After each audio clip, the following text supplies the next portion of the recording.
네, 이재현의 뉴스 정면 승부. 이번에는 이슈 인터뷰입니다. 원달러 환율 상승세가 무섭죠. 어제 13년 5개월여 만에 처음으로 1,390원을 돌파를 했는데요. 앞으로 1,400원은 물론이고 1,500원도 넘어설 것이다라는 전망까지 나오고 있습니다. 자, 우리나라 환율 어떻게 된 건지 주원 현대경제연구원 경제연구실장 연결해서 자세히 좀 얘기 들어보겠습니다. 주원 실장님 안녕하세요. 예, 안녕하십니까. 네. 자, 요즘 우리나라 환율 왜 이렇게 고공행진하고 있는 건지 이 이유부터 좀 짚어주시죠. 일단은 미국 연준이 이제 걔네들 정책금리, 연방기금금리를 너무 빨리 올리면서 예. 사실은 이제 우리나라하고 이제 상단이 좀 비슷하고 아마 요번 주 다음 주겠죠. 다음 주에 이제 열리는 그 네. FOMC에서 더 금리를 올려버리면 우리보다 금리가 높아지고 그래서 뭐 대규모로 자금이 우리나라에서 유출될 것이다 미국으로 이제 그런 얘기인데 예. 사실은 이건 좀 잘못 알려진 사실이고요. 실제 예. 통계로 아직 자금이 뭐 이렇게 유출되는 그런 분위기는 없고 예. 그거보다는 이제 달러가 계속 금리를 올리다 보니까 뭐 유로하든 엔하든 우리나라 통화든 예. 다른 나라 통화에 비해서 안전자산의 어떤 자산 가치가 높아지니까 예. 달러에 대한 국제시장에서의 선호도가 많이 높아졌고요. 그게 이제 원달러 시장까지 파급 영향을 미친 걸로 보시면 될 것 같습니다. 달러 시장에서의 선호도가 높아졌다. 이자율 역전으로 해서 우리나라의 달러가 역으로 유출된다 하는 우려는 그건 잘못된 것이다 이렇게 봐야 되는 건가요?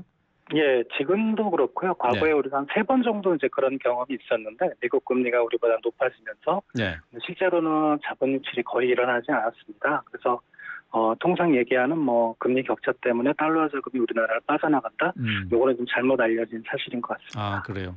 그러니까 어쨌든 고금리라는 것이 환율의 고공행진의 이유다 이런 말씀이시네요. 네, 맞습니다. 예. 자, 말씀하신 것처럼 이제 다음 주에 미국 기준금리가 결정이 됩니다.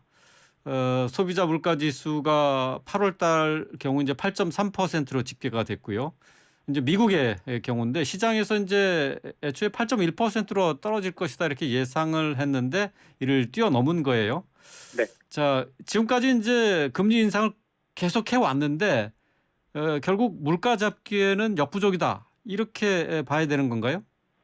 지금까지 그리고 우리나라도 그렇지만 대부분의 국가들이 이제 물가 상승이 높았던 원인은 사실은 이제 바깥에서 들어오는 원자재 가격이나 에너지 가격이 높아져서 네. 이제 수입 물가를 통해서 이제 국내 물가를 높이는 이제 그런 원인이었기 때문에 사실 이제 금리 인상만으로는 그걸 해결하기는 어려웠죠. 기본적으로는. 예, 그래서 물가가 미국은 이제 사실 6월 달에 9.1%로 가장 높았고요. 네.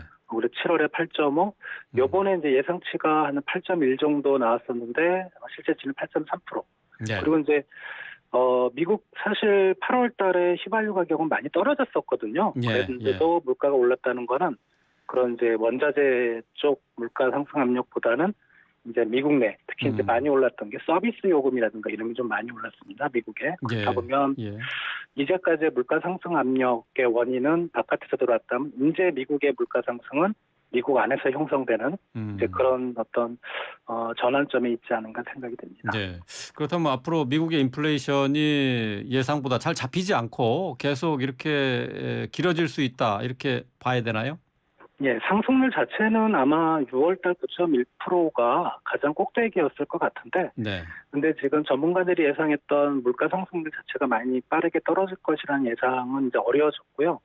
아마 뭐 올해 하반기에는 8%, 7%를 유지하다가 뭐 내년 상반기에 운이 좋으면 한 5%대까지. 그래서 미국 연준이 목표로 하는 물가 상승률 2%가 가려면은 한참 시간이 걸려야 될 것 같습니다. 네. 뭐 결국 이제 연준이 다시 큰 폭의 추가 금리 인상에 나설 것이다라는 전망이 나오고 있는데요. 어떻습니까?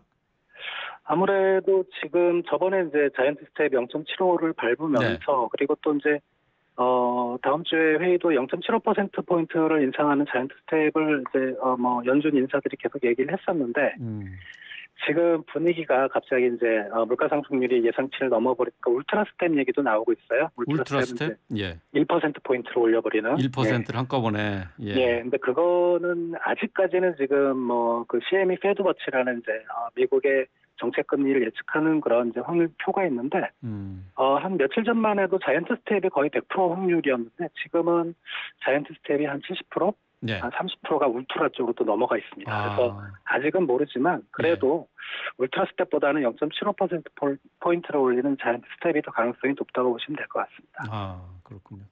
뭐 미국에서 금리를 올리면 우리도 결국 따라서 올려야 되지 않습니까? 예, 맞습니다. 뭐 미국이 이번에 뭐 울트라를 하든 자이언트 스텝을 하든 네. 우리가 이제 이번 달에는 금융통화위원회가 없고요. 다음 달에 있는데 다음 달에 저희도 이제 올리기는 올려야 될 것 같아요. 근데 우리의 어떤 나오는 얘기를 보면 다음 달에 올려도 한 0.25%포인트 올릴 거다 이렇게 이제 많이 예측을 했었는데 미국이 네. 만약에 뭐 가능성은 적지만 만약 울트라 스텝을 밟는다 예. 그러면 우리도 0.25 갖고는 좀 어렵겠죠. 아무래도 예, 뭐 예. 0.5 이상도 아마 금융통화위원회 회의할 때 얘기가 좀 나올 것 같습니다. 예. 결국 그 이제 금리 역전이 현실화된다는 얘기네요. 예, 맞습니다. 지금 우리나라 기준금리하고 미국의 정책금리 연방기준금리가 똑같거든요. 예. 2.5%. 예. 2.5% 똑같죠. 예. 그러면은 미국이 이제 뭐 이번 달에 올려버리면 바로 역전이 되는 거죠. 뭐 그 역전 폭의 문제이지 역전되는 거는 뭐 기정사실화 되는 것 같습니다. 예. 문제는 지금 이 고금리 때문에 가계부채 이게 서민들이 은행 돈을 빌려다 쓰면서 이제 이자율이 계속 높아지고 있단 말이죠. 네. 이거 가계부채 비상등이 켜졌는데 이거 어떻게 접근해야 됩니까? 일단은 이게 좀 뭐 이게 완전히 그 사면초가에 걸린 거죠. 금리를 올려서 물가를 잡자니 이제 부채가 많은 가게들의 원리금 상환 부담이 높아지고 네. 그걸 고려해서 또 금리를 안 올리자니 역시 또 가계부채 문제가 계속이 되는 거고요. 그렇지만 지금 아직도 우리나라는 좀 물가 잡는 게 먼저인 것 같아요. 금리를 올려가는 건 맞는데 예. 미국처럼 그렇게 큰 폭의 뭐 빅스텝이나 자이언트 스텝을 밟을 경우에 상당히 좀 가계에 좀 취약한 쪽이 터질 가능성이 그렇죠. 있거든요. 예, 예. 그 특히 이제 가계부채가 GDP에서 차지하는 비중을 보면 미국이나 유럽 쪽 선진국들은 한 70에서 80% 정도 되는데 예. 우리나라는 100%가 넘어갑니다. 그래서 미국처럼 그렇게 금리를 빨리 올렸다가는 우리 가계 쪽에 상당히 좀 위험하고 부실화가 좀 커질 가능성이 있어서 그런 부분 좀 조심해야 될 것 같습니다. 말씀하신 것처럼 이제 물가를 잡는 게 이제 먼저라고 말씀하셨는데 결국은 지금 현재 고금리가 조금 더 오랫동안 지속된다 이렇게 예상을 해야 되네요. 미국 연준이 계속 이제 그런 인상 추세를 지속할 것이기 때문에요. 예. 한국은행도 기준금리 인상을 중단하기는 어렵거든요. 그래서 예. 뭐 인상 속도는 미국보다 우리가 좀 낮지만 그래도 네. 우리도 꾸준히 올려가지 않을까 생각이 듭니다. 지금 환율이 1,400원대 근접해 있어요. 근데 이거 1,400원은 물론이고 1,500원까지 가능하다, 돌파할 것이다. 이렇게 전망도 나오고 있는데 어떻게 보십니까? 일단은 오늘 장중으로 1,397원까지 올라갔었죠. 네. 예, 그래서 정부가 개입했다는 뭐 시장의 분석 때문인지 모르지만 아무튼 소폭 거기서 떨어지긴 했는데 1차 지지선이 1,380원이었기 때문에 그걸 이미 뚫어놓은 상태고요. 네. 개인적인 의견이지만 조만간 1,400원을 다시 돌파할 겁니다. 1,400원은 돌파가 될 것이다. 예, 금융위기 때도 한 3번 정도 1,400원을 돌파했던 그런 기간들이 있었고 예. 그리고 그때 피크가 아마 1,570원이었거든요. 그래서 예. 1,500원대 돌파도 우리가 배제를 할 수 없는데 아, 그래요? 사실은 이제 지금 상황에서 한국 경제가 무슨 심각한 문제가 있다면 모르겠는데 아직은 1,500원까지는 저는 생각은 하고 있지 않습니다. 예. 자, 1,500원까지 올라간다고 하면은 사실상 뭐 어느 뭐 금융 위기 상황 아닐까 싶기도 한데 말이죠. 우리 경제에 주는 충격이 좀 크지 않겠습니까? 지금 환율이 올라가면 우리가 전통적으로 이제 우리 수출 쪽에 경쟁력이 생긴다는 말들을 많이 하죠. 예. 왜냐하면 아무래도 가격 경쟁력에서 좀 유리해지니까. 근데 지금은 보면은 우리나라 통화만 약세가 아니고 유로화나 엔화도 달러에 대해서 약세입니다. 그래서 네. 우리 제품들이 세계 시장에서 경쟁하는 그 국가가 미국보다는 이제 중국이나 뭐 유럽, 일본 쪽 기업들하고 하기 때문에 예. 가격 경쟁력에서는 큰 이점은 없고요. 오히려 이게 이제 환율이 올라가면 수입 물가를 높이는 요인으로 작용합니다. 그렇죠.